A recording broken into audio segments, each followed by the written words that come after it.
दोस्तों, हमारे भारतीय इतिहास में कई ऐसे रहस्य हैं जो आज तक सुलझाए नहीं जा सके हैं। इनमें से एक ऐसा रहस्य है जो पूरे विश्व को हैरान कर रहा है, और वो है जगन्नाथ मंदिर का रहस्य। तो चलिए इस रहस्य को सुलझाने का प्रयास करते हैं।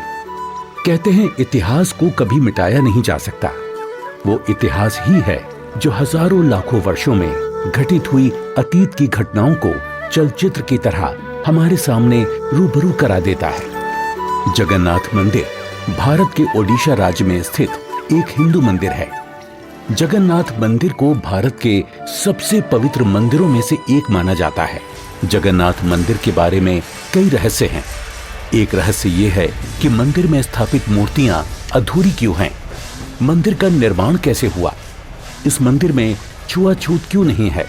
इन सभी रहस्यों को जानने के लिए देखते हैं सत्य घटनाओं पर आधारित ये 2D एनिमेशन वीडियो। ईश्वर की लीला अपरंपार है और स्वयं पूर्ण परमेश्वर इस मंदिर के निर्माण में किस प्रकार शामिल रहे हैं, ये बात आज तक आमजन के लिए रहस्य ही रखी गई। आइए उस सत्य से रूबरू होते हैं और जानते हैं आखिर कैसे बना उड़ीसा के तत्कालीन राजा इंद्रदमन, जो कि बहुत धार्मिक प्रवृत्ति के थे और श्री कृष्ण जी की इष्टतम रूप में पूजा किया करते थे। एक रात जब राजा इंद्रदमन आराम फरमा रहे थे, तब श्री कृष्ण जी उनके स्वप्न में आकर दर्शन देते हैं और उनसे कहते हैं,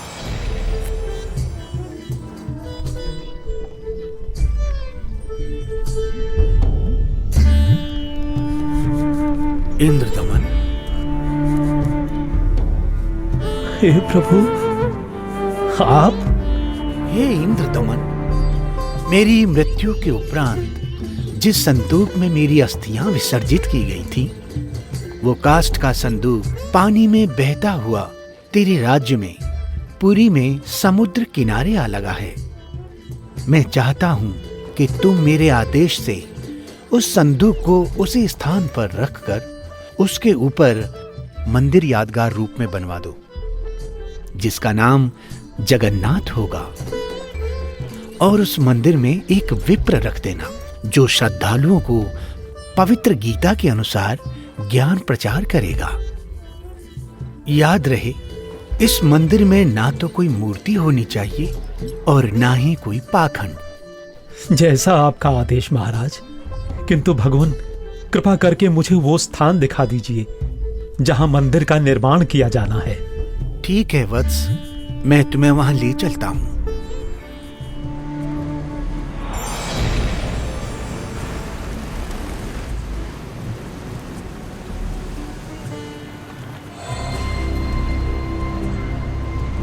इंद्रदमन, यही वह स्थान है जहां तुम्हें हमारा मंदिर बनाना है।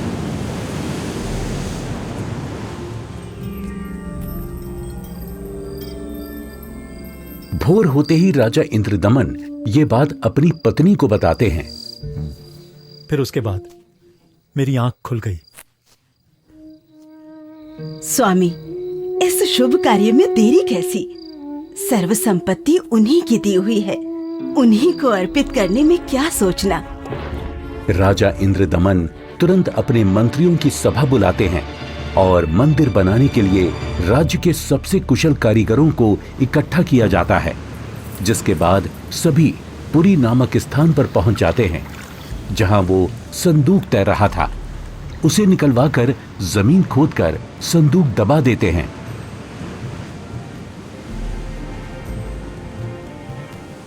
और देखते ही देखते उस संदूक के ऊपर मंदिर बनाने का काम शुरू हो जाता है।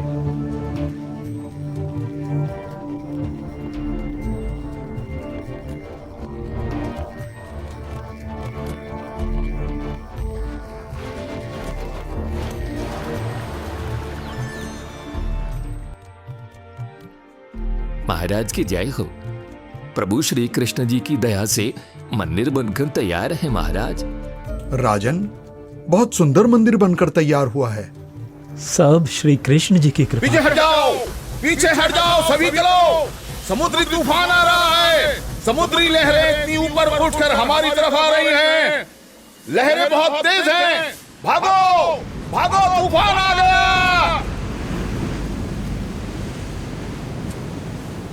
राजन, ये लहरें तो बहुत ऊंची हैं। हमें अतिशीघ्र यहाँ से निकलना होगा।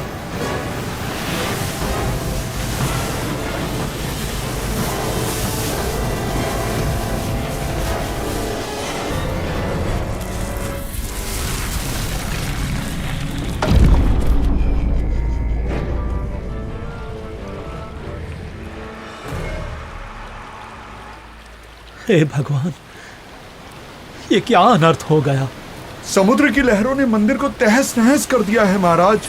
जगन्नाथ मंदिर के तैयार होते ही समुद्री लहरों का आना और मंदिर को अपने आगोश में समा लेना, ये घटना सिर्फ एक बार नहीं अपितु 5 बार घटित होती है।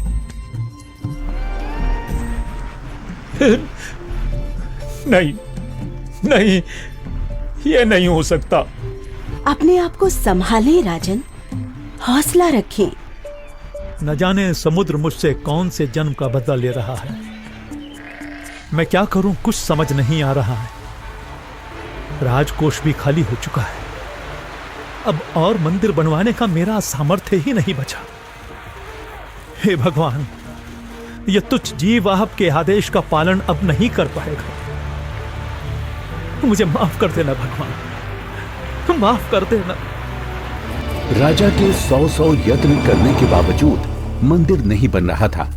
तब काल ब्रह्म से हुए वचन के मुताबिक सर्व सृष्टि के रचनाहार, सभी आत्माओं के जनक, दुखहर्ता कबीर प्रभु अपने निज धाम सतलोक से आकर वहां प्रकट होते हैं और एक संत रूप में राजा के दरबार में पहुंच जाते हैं।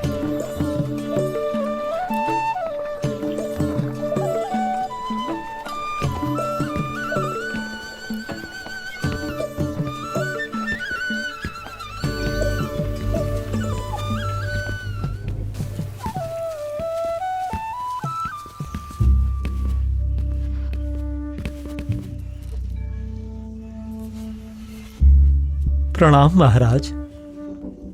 प्रणाम। क्या बात है राजन, कैसे उदास बैठे हो? हे महात्मा जी, परमात्मा कृष्ण जी के आदेश से समुद्र किनारे मंदिर का निर्माण करवाया था, किंतु समुद्र ने उसे तोड़ दिया। अब की बार समुद्र नहीं तोड़ेगा, आप मंदिर बनवाओ। क्षमा करें महाराज, मंदिर 5 बार बनवाया है, परंतु 5 बार समुद्र ने उसे तोड़ दिया है। कोई बात नहीं इंद्रदमन, यदि मन बने तो मेरे पास आ जाना।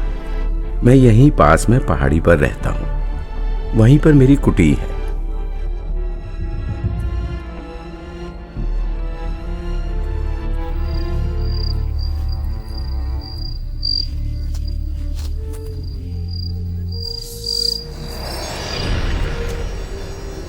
इंद्रदमन, एक बार फिर मंदिर बनवा दे। जो तेरे पास संत जी आए थे, तो उन्हीं से सहायता की याचना कर ले। वो कोई मामूली संत नहीं है इंद्रदमन, उनकी भक्ति शक्ति का कोई पार पार नहीं है।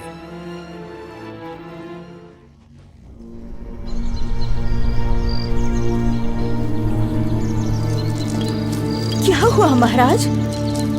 अभी अभी भगवान श्री कृष्ण जी ने दर्शन देकर मंदिर फिर से बनवाने को कहा है।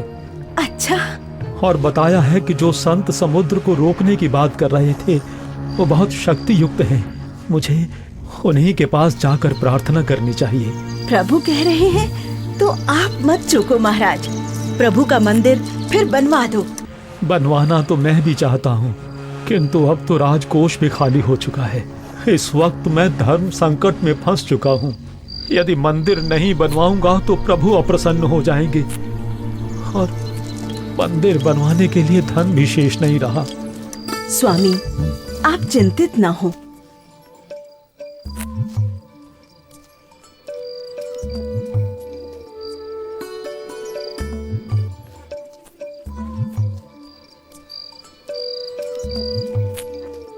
मेरे पास आभूषणों की कोई कमी नहीं है। किंतु रानी, आपके आभूषण। अभी उसकी चिंता आप ना करें राजन। आपका और मेरा दुख एक ही है, दो नहीं है। आप संकट में हैं, मैं इन आभूषणों का क्या करूंगी? आप बस भगवान के आदेश के अनुसार मंदिर निर्माण का कार्य पुनः प्रारंभ करवाएं। स्वामी, ये आभूषण भी भगवान के ही दिए हुए हैं और भगवान के आदेश का पालन करने में इनका सहयोग लेना मैं अपना सौभाग्य समझूंगी। जी। सुबह उठते ही राजा इंद्रदमन अपने महामंत्री को बुलाकर भगवान श्री कृष्ण जी के आदेश के बारे में बताते हैं। आप जाइए और मंदिर कार्य पुनः प्रारंभ कराने की तैयारी करें।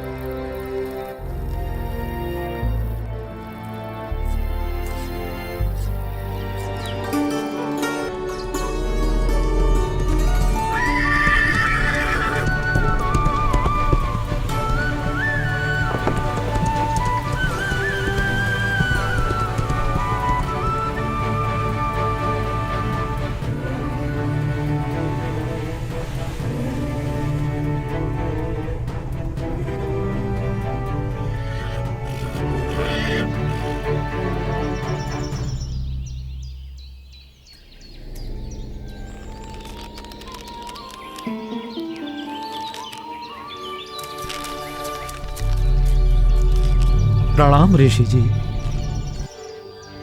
कहो इंद्रदमन, कैसे आना हुआ? हे महात्मा, मुझे माफ कर दो। मैंने आप पर विश्वास नहीं किया। स्वप्न में भगवान श्री कृष्ण जी ने बताया है कि आप समर्थ ऋषि हैं। मुझ दीन पर कृपा करो। राजन, जिस ओर से समुद्र हर बार आकर मंदिर को बहा ले जाता है, आप उस ओर एक छोटा सा चबूतरा बनवा दें, जिस पर बैठकर मैं परमात्मा की भक्ति करूंगा। जो आज्ञा महाराज।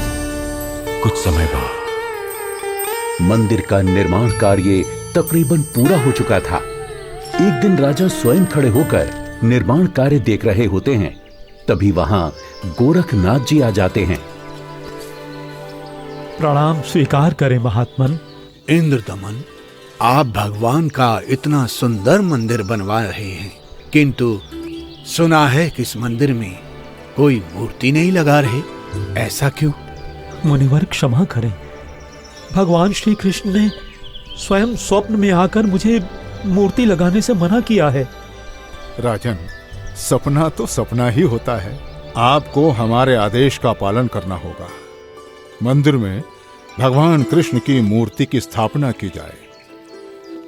हे महात्मन, जैसा आपका आदेश। हाँ, और याद रहे, मूर्ति चंदन की लकड़ी से बनाई जाए। राजा ने अपने मंत्रियों को बुलाया और विचार विमर्श करने के बाद अन्य संतों से कहा कि राजन, अकेले भगवान का मन कैसे लगेगा? मंदिर में भगवान श्री कृष्ण जी के साथ साथ बलराम और सुभद्रा की मूर्ति भी स्थापित की जाए। राजा ने मूर्ति बनाने के लिए एक कुशल कारीगर ढूंढने की बात कही। मंत्रियों ने 3 कुशल कारीगरों को बुलाकर मूर्तियां बनवाना शुरू कर दिया। अब एक तरफ मंदिर तो दूसरी तरफ मूर्तियां बनाने का काम चल रहा होता है, किंतु कुछ समय बाद पता चलता है कि जिस तरह मंदिर बार बार टूट रहा था, अब इस प्रकार मूर्तियों के भी अपने आप टुकड़े टुकड़े होने लगते हैं। और ऐसा 3 बार होता है, जिसे देख राजा इंद्रदमन बहुत चिंतित हो जाते हैं, किंतु भगवान से भक्त का दुख देखा नहीं जाता। इसलिए एक दिन जब राजा अपने दरबार में बैठे होते हैं और पूरा दरबार बिल्कुल शांत होता है, सबके सब इसी चिंता में होते हैं कि करें तो क्या करें। तभी वहां पूर्ण परमात्मा कबीर देव, एक वृद्ध कारीगर यानी शिल्पकार का रूप धारण करके प्रकट हो जाते हैं।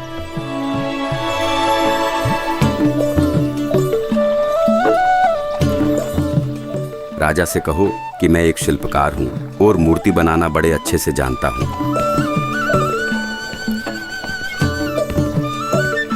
महाराज की जय हो। महाराज, बाहर एक वृद्ध व्यक्ति आया है और अपने आप को मूर्तिकार बता रहा है। आपसे मिलना चाहता है महाराज। अवश्य, उनको अवश्य आने दिया जाए। जो आदेश महाराज।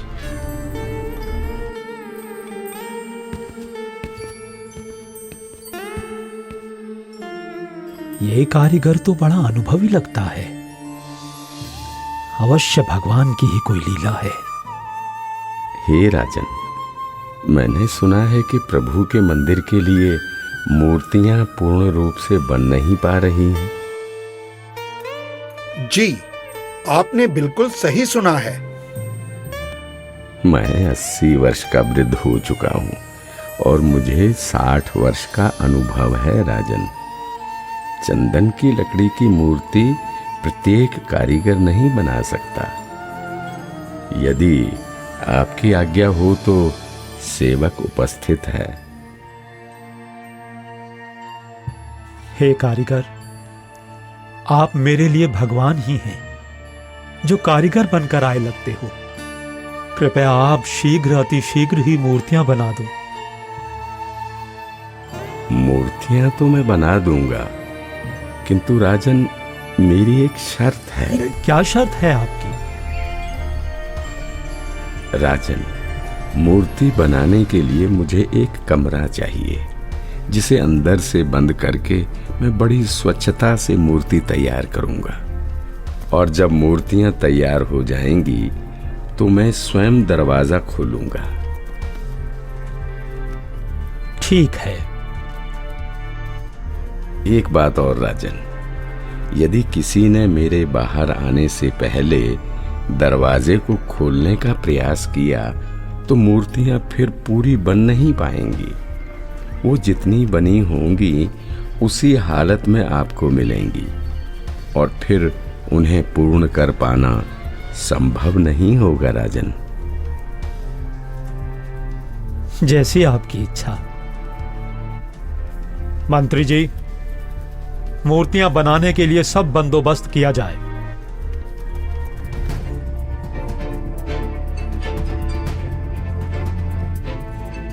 प्रणाम महात्मा जी। इंद्रदमन, मूर्तियां बनवाई क्या? आपकी आज्ञा का पालन पूर्ण रूप से किया गया है महात्मा जी, परंतु मेरा दुर्भाग्य है कि मूर्तियां बन नहीं पा रही हैं। बनते बनते ही सबके टुकड़े टुकड़े हो जाते हैं। मूर्तियां अवश्य बनवानी है राजन, अब बनवाओ। मैं देखता हूं कैसे टूटती है मूर्ति। हे नाथ जी, प्रयत्न किया जा रहा है। प्रभु का भेजा एक अनुभवी कारीगर बंद कमरे में मूर्तियां बना रहा है। राजा इंद्रदमन नाथ जी को सारी स्थिति से अवगत करवाते हैं और कारीगर की शर्त के बारे में भी बताते हैं, किंतु महात्मा नहीं मानते। वो मूर्तियां देखने की जिद करने लगते हैं और राजा के मना करने के बावजूद भी उस कमरे के सामने पहुंच जाते हैं जहां मूर्ति बनाने का काम चल रहा होता है।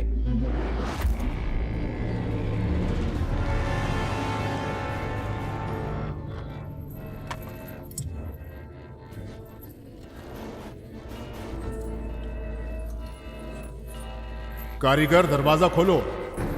दरवाजा खोलो कारीगर। मैं कहता हूं दरवाजा खोलो कारीगर, हमें मूर्तियां देखनी है।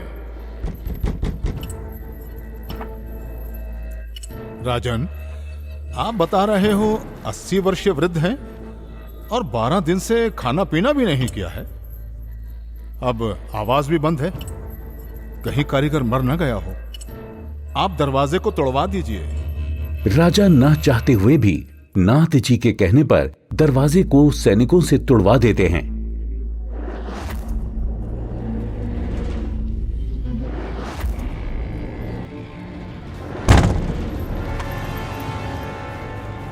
दरवाजा खुलने पर अंदर कोई कारीगर नहीं मिलता। वहां श्री कृष्ण, बलराम और सुभद्रा जी की 3 मूर्तियां रखी होती हैं, परंतु उन मूर्तियों के हाथ और पैर के पंजे नहीं बन पाए थे। ये देखकर सभी चौंक जाते हैं। हे भगवान, वो बुजुर्ग कारीगर तो यहां है ही नहीं। इसका मतलब वो कोई साधारण व्यक्ति नहीं थे, बल्कि स्वयं भगवान ही थे।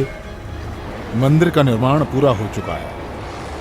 अब इन्हीं मूर्तियों को भगवान की इच्छा समझकर मंदिर में स्थापित करवा दो राजन। हो सकता है प्रभु को यही स्वीकार हो। लगता है श्री कृष्ण ही स्वयं मूर्तियां बनाकर गए हैं। मंदिर का निर्माण कार्य संपन्न हो चुका था। अब बारी थी तो मूर्तियों में प्राण प्रतिष्ठा की, जिसके लिए राजा, रानी, मंत्री, महामंत्री और काफी संख्या में पंडित ब्राह्मण मंदिर के सामने पहुंच जाते हैं।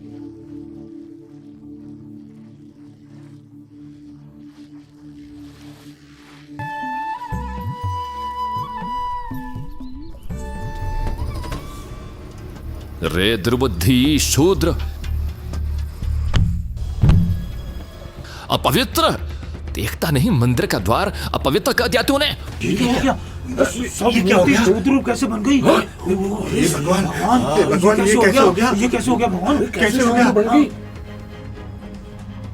प्रभु क्षुब्ध हो गए हैं क्योंकि मुख्य द्वार को उस शूद्र ने अशुद्ध कर दिया है, इसलिए सब मूर्तियों ने शूद्र रूप धारण कर लिया।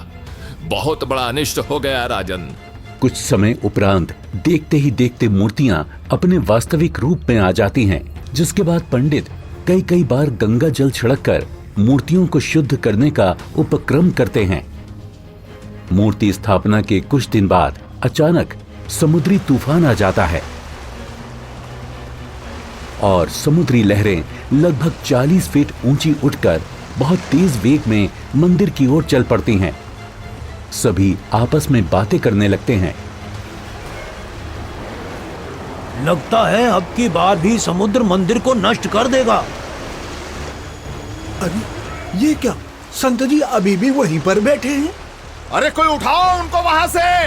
सभी चिल्लाते हैं, हट जाओ, हट जाओ, हट जाओ, वहां से पीछे हट जाओ, समुद्री तूफान आ रहा है। हट जाओ, हट जाओ, वहां से पीछे आ जाओ, महात्मा जी, पीछे आ जाओ।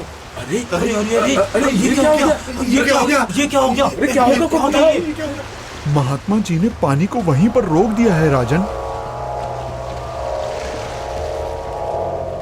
लगता है अब की बार मंदिर बच जाएगा। महात्मा अवश्य ही कोई परम शक्ति युक्त है।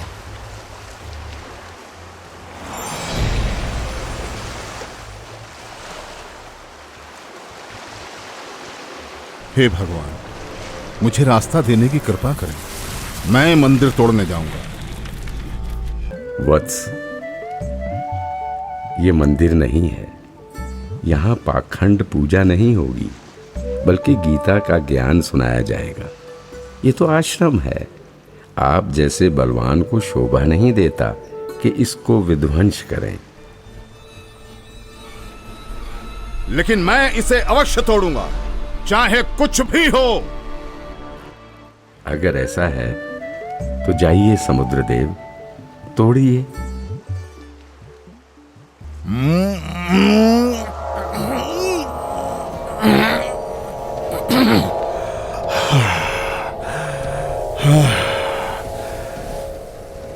मैं आपकी शक्ति के आगे विवश हूं स्वामी। आपकी शक्ति अपार है। आप मुझे रास्ता देने की कृपा करें प्रभु। मैंने राजा इंद्रदमन को मंदिर की रक्षा का वचन दिया है। मैं मार्ग से नहीं हट सकता समुद्रदेव।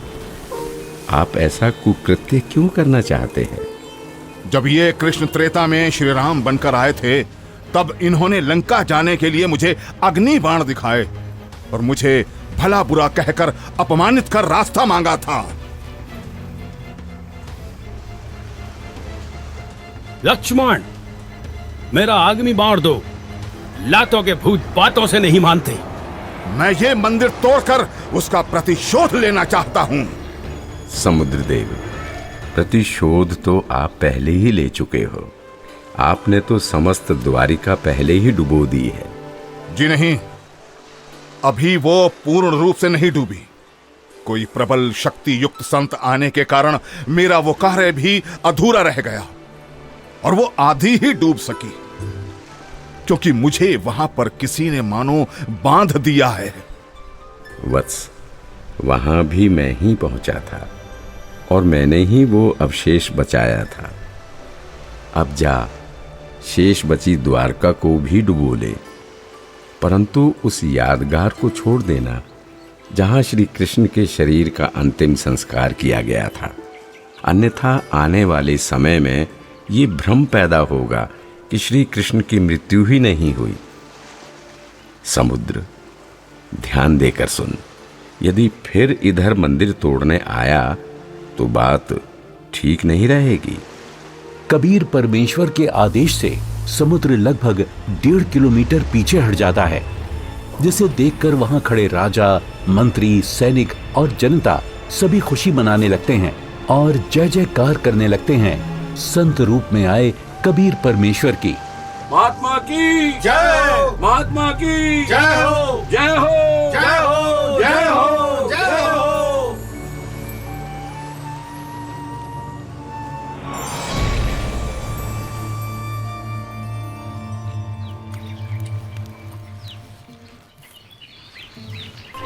पंडित जी, सब कुछ करके देख लिया, आपका कुष्ठ रोग तो बढ़ता ही जा रहा है। भगवान, परमेश्वर, ये क्या हो गया? हे प्रभु, कष्ट हरो महाराज, क्षमा करो महाराज। पता नहीं मुझे किस पाप का प्रायश्चित करना पड़ रहा है। गलती क्षमा करो प्रभु, गलती क्षमा करो।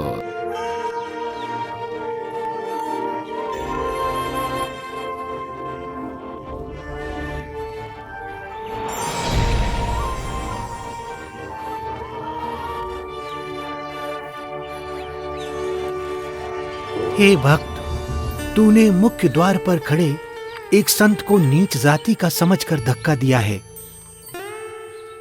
क्षमा करो महाराज, आगे से ऐसी भूल कभी नहीं होगी। आपका कष्ट निवारण मैं नहीं कर सकता, ये तो उन्हीं के पास जाकर क्षमा मांगने से और उनके पैर धोकर उस चरणामृत के पान से ही होगा। वो कोई साधारण संत नहीं थे, अपितु कोई परम शक्ति ही शूद्र रूप धारण करके वहां परीक्षा लेने के लिए पहुंची थी। यदि वो आपको हृदय से क्षमा कर देंगे तो ही आपका कष्ट निवारण संभव है, अन्यथा नहीं।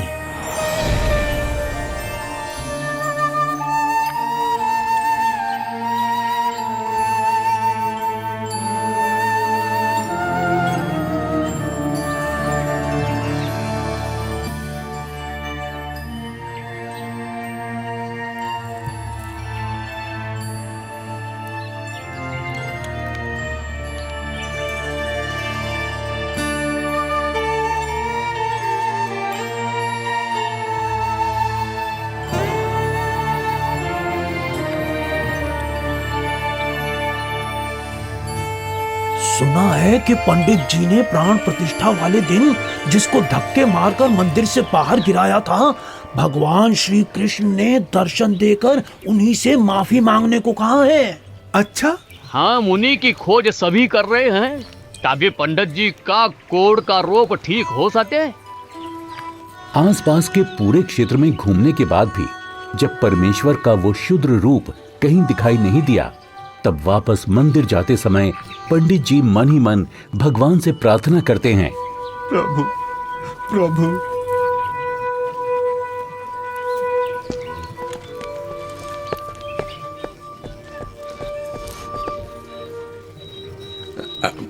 अरे अरे, रुकिए पंडित जी, मैं शूद्र हूं, मेरे नजदीक मत आइए, आप भी अशुद्ध हो जाएंगे। आप ऐसा न बोले, मैं बहुत शर्मिंदा हूं भगवान। परवरदिगार, मेरा दोष क्षमा कीजिए, मुझ पर दया कीजिए करुणानिधि। क्या बात है पंडित जी, आप क्यों विलाप कर रहे हैं? महाराज, उस दिन मुझसे बहुत बड़ी भूल हो गई, मुझे क्षमा कर दीजिए प्रभु। ये नीच प्राणी प्रायश्चित करना चाहता है, अपने चरणों का जल देने की कृपा करें जिससे मेरा कोढ़ ठीक हो सके प्रभु।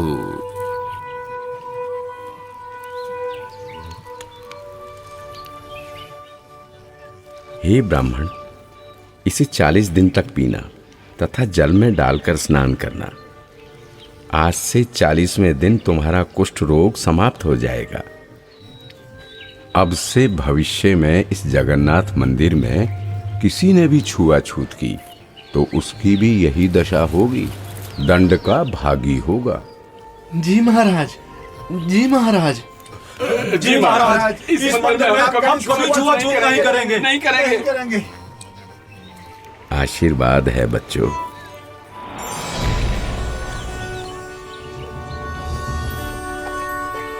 कहते हैं जगत का पेख ना पेख्या, धनी का नाम ना लेखिया। कोई कहता है कि मंदिर श्री कृष्ण जी ने बनवाया, तो कोई कहता है कि जगन्नाथ भगवान ने बनाया, लेकिन जो करने वाला था उसका कहीं नाम नहीं। खैर, वो परमात्मा अपने आप में ही पूर्ण है, वो किसी महिमा का मोहताज नहीं। तो आपने देखा कि किस प्रकार परमेश्वर कबीर देव जी ने संत रूप में प्रकट होकर समुद्र को रोककर जगन्नाथ मंदिर की स्थापना करवाई, कारीगर रूप में अवतरित होकर मूर्तियां बनाई और क्षुद्र रूप बनाकर मंदिर से छुआछूत जैसी बुराई को हमेशा हमेशा के लिए खत्म कर दिया। समर्थ का कार्य समर्थ ही कर सकता है। तो ये थी कहानी पुरी के जगन्नाथ मंदिर की, जिसे कबीर प्रभु ने बनवाया और हर वर्ग हर जाति के लोगों को समान अधिकार दिलवाया। जगन्नाथ मंदिर की सत्य कहानी का रहस्य संत रामपाल जी महाराज जी के मंगल प्रवचनों से लिया गया है।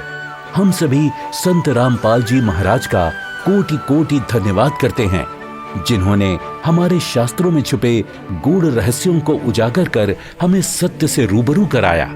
आज वर्तमान में केवल संत रामपाल जी महाराज ही तत्वदर्शी संत हैं, जो भक्ति और भगवान के बारे में वास्तविक जानकारी दे रहे हैं। संपूर्ण आध्यात्मिक ज्ञान प्राप्त करने के लिए अवश्य सुने जगत गुरु तत्वदर्शी संत रामपाल जी महाराज के मंगल प्रवचन और अभी डाउनलोड करें संत रामपाल जी महाराज एप्लीकेशन।